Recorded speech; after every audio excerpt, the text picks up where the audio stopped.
Hello everyone and welcome back to Let's Play Heart of Iron 4 Black Ice with me of Biomega in Turkey. So we're chugging along on the avenues of history. Now we're gonna adopt the Barker report findings. As I mentioned, and you noticed probably in the previous episode, we're having issues with energy power. Energy. What the hell is an energy power? So we're gonna try to fix those in this episode. We are on our way to build our next power plant very soon. It's gonna be built in November, so about a month and a half from now. We'll see how it's gonna go and what the impact is gonna be. What should be relatively good. Once we get it, we'll finish up with the steel mill. But I kind of think that after that we might want to build another power plant because we're going to get more military and civilian factories very soon. So just to keep them in line and online, basically, it would be good to have more energy. Uruguay sanctions the nationalists. In response to the recent arrest and shootings of the three sisters of the Uruguayan consul in Madrid, Uruguay has officially broken off diplomatic relations with Spain. The incident has caused outrage and condemnation in Uruguay, with many calling for immediate action. The Uruguayan government has stated that the safety and protection of its citizens abroad is one of the utmost importance, and such actions by the Spanish authorities cannot be tolerated. The move is likely to further strain relationships between the two countries, which have already been tense due to the Spanish Civil War. Alright, so we finished. Actually, I can just add you like this for now, so you drill. The rest is refitting. We actually have enough Navy experience now, I believe, to upgrade the Zafar, don't we? Yeah. So we can give you this, and we wanted to increase the deck side torpedo launchers. Let's go with the center lines. I actually like those. So let's have two center lines and two of these nice, beautiful depth charges. So 1946 Zafar class refit. And we'll be able to upgrade some of the ships to that.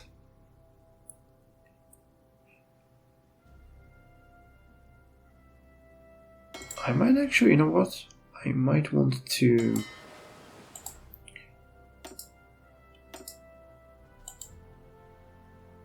cancel refit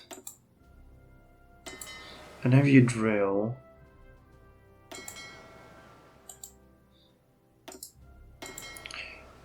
It makes sense to have you guys drill together. Alright, so we got an additional factory. Now what are we gonna put you in? I guess the Topraks definitely seem like a good way to advance. Alright, so export agricultural goods or take on more foreign debt. Well, it requires all of them, so, let's go with the export agricultural goods, because that actually helps us immediately. Consumer goods factories lowered by 4% and reset speed 1%. So the civilian economy, the urban mobilization, and we need 15% world tension. Alright, I got 151. So now let us get the military guy, Mehmet Ginaltai. Awesome, so we're getting a really nice daily gain. 0.26 daily. That's gonna be good because, in the long run, that is going to greatly benefit us. Goody goody. Goody. Now, of course, building up civilian factories and military factories will also benefit us, but getting army experience right off the bat is really good. I mean, it wouldn't be us if we didn't get the penalty to the gain, but A war with Russia, Ottoman debt.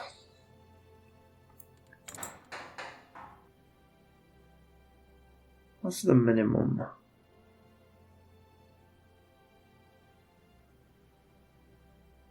$25. Oh, the Ottoman debt is a factor on top of that, so that reducing that one lowers the multiplier. So it's good. It is a good idea. So you guys still drilling, you guys still drilling. You guys drilling. That's good. We'll be able to give you the engineers very soon. 795 days. That looks way more reasonable. 941, 566. Yep, I am starting to like these numbers. The cavalry horse equipment is a nightmare though. But when we get the transport trucks,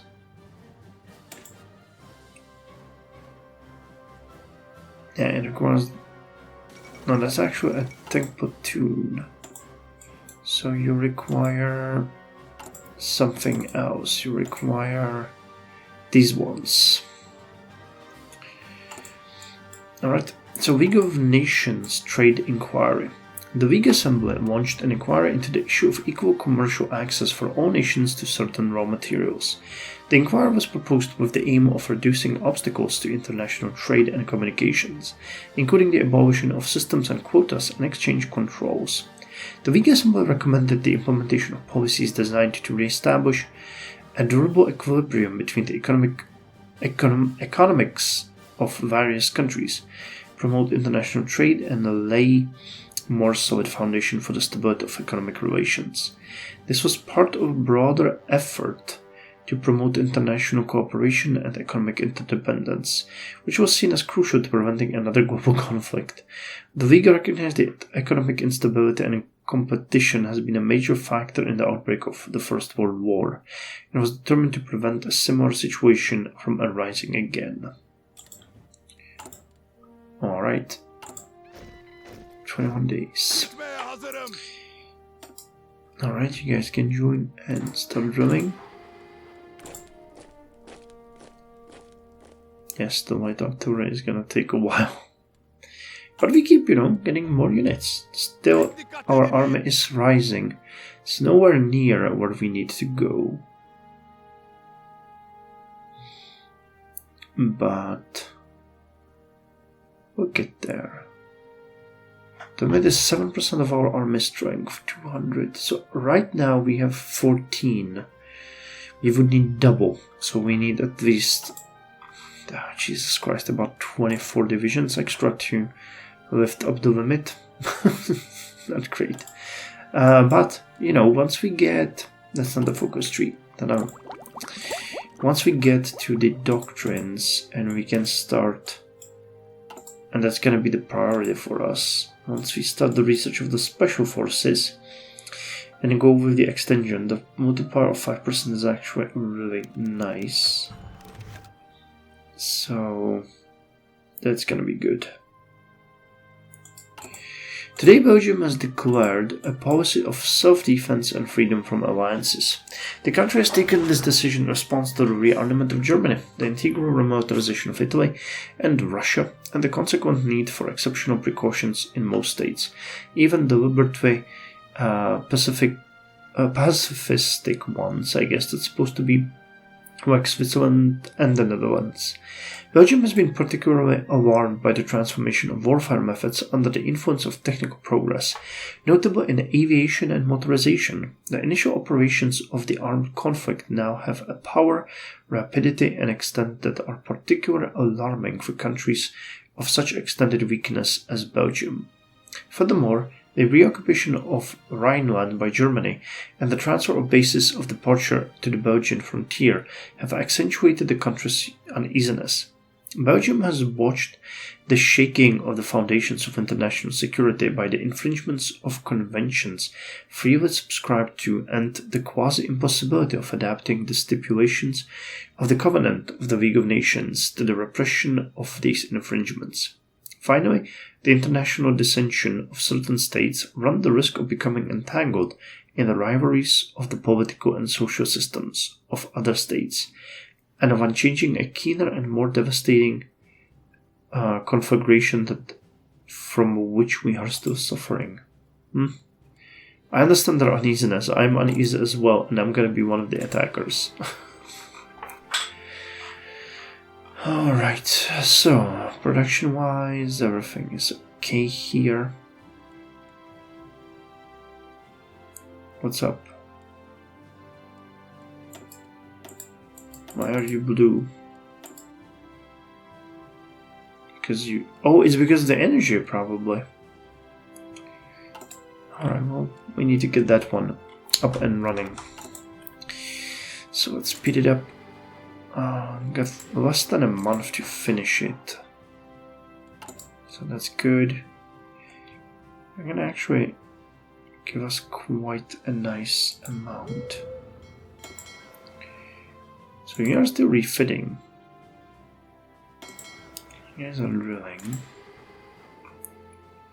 27th of December and 20th of February. Alright then. I'm gonna enjoy having that come out. Okay, I'm not sure we can do anything with the Hamidia though. I mean, we can upgrade it. Which we most likely ought to. But they're never gonna be very well performing ships. Alright, so with the lowering, yes, we got additional factories. That's what I was after. Standardization of equipment.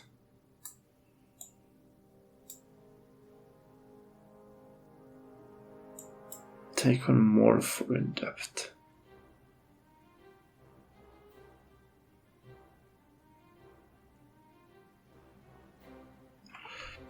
I'd like to get this one. Because that, okay, so take on more foreign debt. That's gonna kill a little bit of our political power, but we have to do it. Because it's gonna then help us with further lowering the Ottoman debt, and it's gonna give us more political power as well. So we will now be ready on 9th of November, so in about a week and a half. How's the production looking? 766, even though the amount of artillery needed went up, same with infantry equipment and the field uniforms. But as the production increases, we are getting better. And nice, some of the units are actually already fully drilled. So that's good.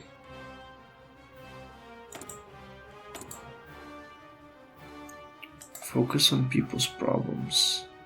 Oh, hey, we cannot support the Republicans again? Weird. Army war games, those would be actually pretty good. I have on purpose not invested in my generals because I know that these events are coming and that they cost that.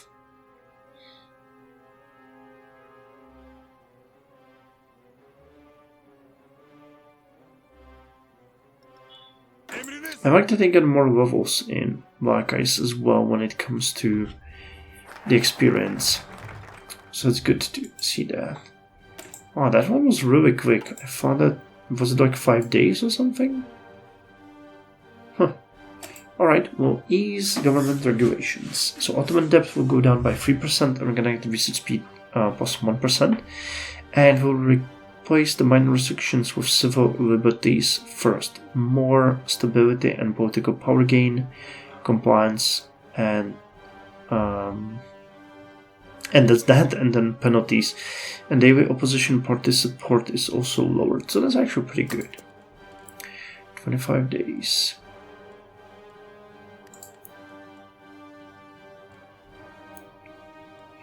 Aluminum. Alright, so we finished the factory, which helped significantly. And it wasn't factory, the power plant. But I still say we build one more. I know that's not ideal, but we need to. because as we're gonna start breaking in more factories yet again, it's gonna hurt us. Construction polymers, nice. That's gonna make everything a little bit faster. But with you done, I think we can start researching you. I guess it makes sense. With fire engines too are actually pretty good too, but no, let's go with efficiency. So tool maintenance. By instituting regular tool maintenance protocols, we will extend the lifespan of essential manufacturing equipment and reduce production downtime. Scheduled inspections, standardized replacement parts, and proper worker training will ensure that tools remain in optimal condition, increasing efficiency and minimizing cost to breakdowns. So together with the fluorescent lighting, that's 10% of extra cap. Base is up by 2% and output of the guards will increase by 2%. And we'll have a little bit more extra on the side of brain freeze on the side of factory repair. So we finished the 1-ton infantry truck platoon. We need motorcycle equipment, huh? No, alright, if you say so. Maintenance company might not be bad, but...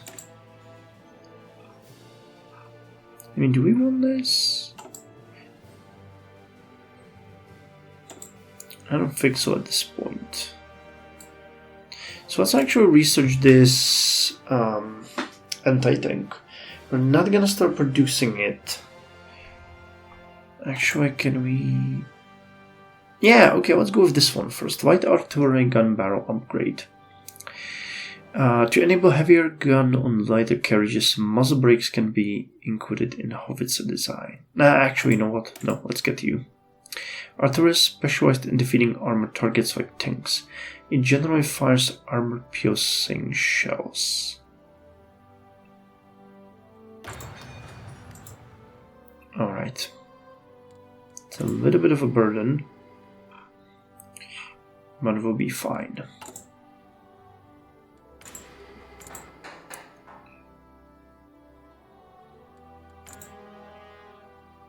Alright, doing a little bit better on everything here. I would really like to support Spain more, but turns out I can't. Anti-Comintern Pact. Germany proposes that we sign a pact to address the Comintern's goal of spreading communism worldwide, through the use of subversion and violence. By signing this pact, we agree to share intelligence on the communist threat and act in close cooperation against this menace.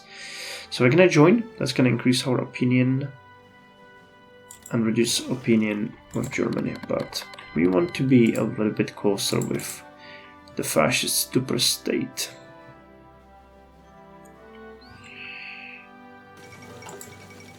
Austria confirms continued cooperation with Germany. Chancellor Kurt von Schnuschnick of Austria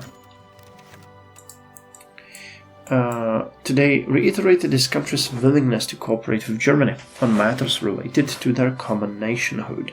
He emphasized that the agreement of July 11th between Austria and Germany must remain a clear and unequivocal line of policy, and that statesmanship must not deviate from it under any circumstances. The Chancellor's remark come amid growing concern over Germany's intention towards Austria and fears of possible union between the two countries. However, Schnuschnick's statement appeared to suggest that Austria is open to working with Germany on certain issues, while also asserting the commitment to maintain its independence. And President Roosevelt delivers a speech in Rio de Janeiro. President Roosevelt delivered a speech in Rio de Janeiro, emphasizing the importance of maintaining both domestic and international peace in the Americas. He urged the friendly nations of the region to work towards permanent peace and to free themselves from conflict. In his speech, President Roosevelt acknowledged the need to prevent the recurrence of the horrors of war and ensure peace for future generations. He emphasized the principle of interdependence among nations and the importance of maintaining good relations with neighboring countries. President Roosevelt also highlighted the economic, international, and spiritual benefit of international cooperation and encouraged the nations of the Americas to work together towards a common goal.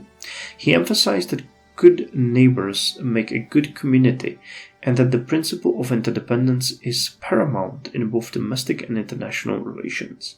The speech was well received by the audience in Rio de Janeiro, and it served as a call to action for the nations of the Americas to work towards a more peaceful and prosperous future with the upcoming Pan-American Conference that was expected to be a key forum for discussion. Alright, speed it up again. The Crystal Palace burns down. At 8 p.m. a tragedy broke out. A small fire started at the palace, which quickly turned into a raging inferno thanks to the wind. Around 80 firefighters tried to tackle the blaze, but they were no match. Many masterpieces, including Parkston's masterpiece, melted inside the blaze. Luckily, no one died in this tragedy. But some people say it was a cigarette burning on the floor, or some even say that it was the IRA, but it hasn't been confirmed by the British government. The end of an era. Not interested. We have a maxed out stability, which is actually increasing every week, so it's fine. So we ease the government regulations. Now the electronics research. Alright, we can fulfill our goal. Actually, yeah, we can go with these ones, the city, because this will give us a little bit more, the sooner we can get 7 factories, the better. And we also want the fuel. Extra 5 building slots in Istanbul and local supplies increased. I think we are still importing fuel, aren't we? Oh, what happened there? Oh, okay, so because we signed the treaty against Comintern, we cannot get anything from them.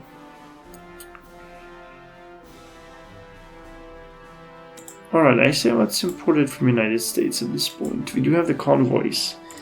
I should have noticed that before. That probably crippled our production for a couple of weeks. And I did not notice. Well, things like that will happen, unfortunately.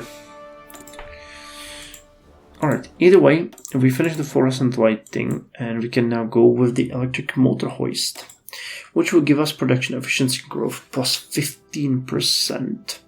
By implementing electric motor hoists in our factories and logistics hubs, we will drastically improve material handling efficiency. These powered lifting systems will reduce reliance on manual labor, increasing the speed of heavy equipment assembly, and minimize workplace injuries with streamlined transportation of raw materials and finished products. And that is something that we really need, because the growth is abysmal. Strengthen production of all national private control, quality control, and additional 15%, so it's not gonna double in, but it's gonna increase it significantly. Alright, we're building you. They're gonna be done when? 29th of January. Alright, that's fine. We're approaching 1947. Really nice. Research is gonna get a boost too. Alright, we're gonna get to 0 now. Nice! Finally. We've actually done quite a lot. We started with pretty bad situation, so I think we boosted our research by 10% or something. Concentrated industry is also gonna come soon. Yeah, we're doing relatively good. I think the efficiency of our economy is increasing. I haven't actually talked about this. But current army strength is 225, air is 47, and naval strength is 23.5. So hopefully we're gonna see an increase. Nobel Prizes 1936. Bombshell Nobel Prize award ceremony In a decision that overshadowed all other decisions, the Nobel Prize Committee decided to retroactively award the Nobel Peace Prize 1945, which was not awarded last year, to Karl von Ossietzky. If ever a man worked, fought, and suffered for peace, it is the Sique with the German. Karl von Ossietzky. For nearly a year, the Nobel Prize Committee has been swamped with petitions from all shades of socialist liberals and literary folk generally, nominating Karl von Ossietzky for the 1945 Peace Prize. Their slogan, "Send the Peace Prize to the prison camp." The Nobel Peace Prize for 1946 has been awarded to Mr. Carlos Saavedra Lamas, Foreign Minister of the Argentine Republic. The prize has thus been given to a statesman.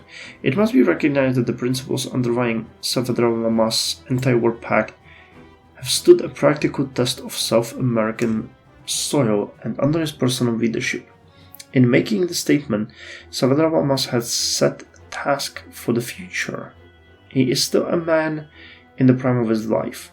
His recent achievements in the politics of peace entitle us to hope that his unusual energy and singleness of purpose will enable him to contribute even more to the creation of a truly lasting peace between nations. The Nobel Prize of Physiology or Medicine 1946 was awarded jointly to Sir Henry Howard Dale and Otto Loewi for their discoveries relating to chemical transmission of nerve impulses. The Nobel Prize in Chemistry was awarded to Petrus Josephus Wilhelmus Debye for his contribution to our knowledge of molecular structure through his investigation of dipole moments and on the diffraction of X-rays and electrons in gases. The Nobel Prize of Literature 1946 was awarded to Eugene Gladstone O'Neill for the power, honesty, and deep-felt emotions of his dramatic works, which embody an original concept of tragedy. The Nobel Prize in Physics was divided equally between Victor Franz Hess and Carl David Anderson.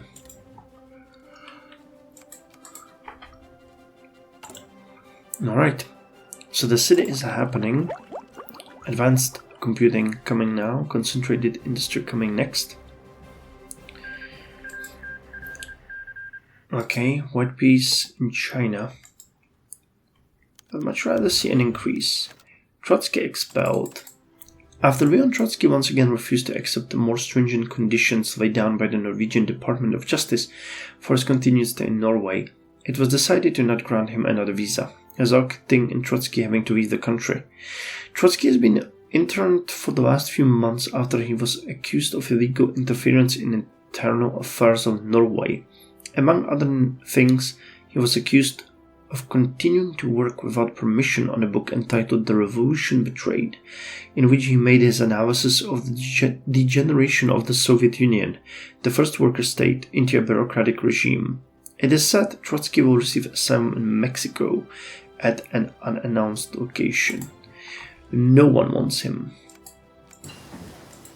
Alright, so mechanical computing has been finished.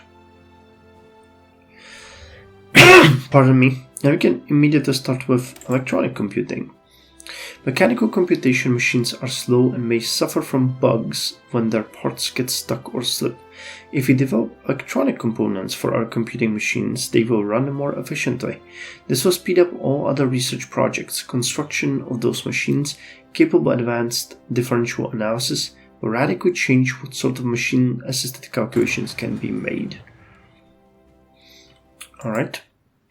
So research is now at 0 and it will jump to +2 once this one is done anyway. Good glass. Inter-American Conference for the Maintenance of Peace met at Buenos Aires. After 3 weeks of discussions and negotiations, the Inter-American Conference for the Maintenance of Peace at Buenos Aires came to a close on December 23rd. The conference was called by President Franklin Delano Roosevelt and aimed to establish a framework for maintaining peace in the Western Hemisphere. During the conference, delegates from 21 countries discussed various topics related to peace, including education, international cooperation, commercial policies, and the role of international law. The primary goal of the conference was to banish war from the Western Hemisphere and to promote a common policy of neutrality in the event of war. In his closing remark, President Roosevelt emphasized the importance of faithful observance of undertaking between nations as the foundation of international order, which rests upon moral law, the highest of all law. He also stressed the need for practical international cooperation to prevent the demoralization with which national character and conduct are threatened. The conference resulted in the adoption of 5 peace agreements, which would provide adequate peace machinery, including a protocol of peaceful settlement of disputes and a resolution calling for the establishment of an international conference for the maintenance of peace in the future. The delegates expressed their commitment to the principles and goals of the conference and pledged to work together to maintain peace in the Western Hemisphere. Alrighty. Oh god, yeah, if you're bleeding equipment like there's no tomorrow. It's getting worse. But I mean, our production is also getting better in a sense, so, you know, something for something. Alright, with the city done, we can go with Sivas Railway, which is gonna build a railway in Sivas, and we get 2 trains, and Sivas will get an infrastructure, so that is useful. And we get the cement factory, and we can get the Middle East Technical University, and that would make actually, if we could get you, that's 2 steel mills and 2 military factories, 20 alloying metals and you, and then we can start doing the other ones, because the -7 is actually massive, an extra bonus to resource speed as well. So let's focus on that one.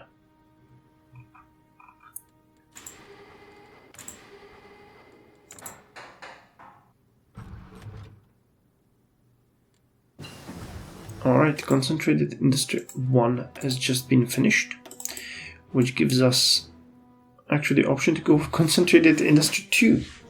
That's additional 15% output. Nice, so together that's 25. Yeah, that is a decent boost. We just looked at that, and yeah, the numbers are significantly better now. Good, good, good. How about the food situation? Still good. Rations are no longer spoiling. Did we finish any subs or anything? We did finish a submarine. And now we're just upgrading. Oh, which is why we have way too much steel now. So, save a factory. Make your life a little bit easier. Optimization, optimization, optimization.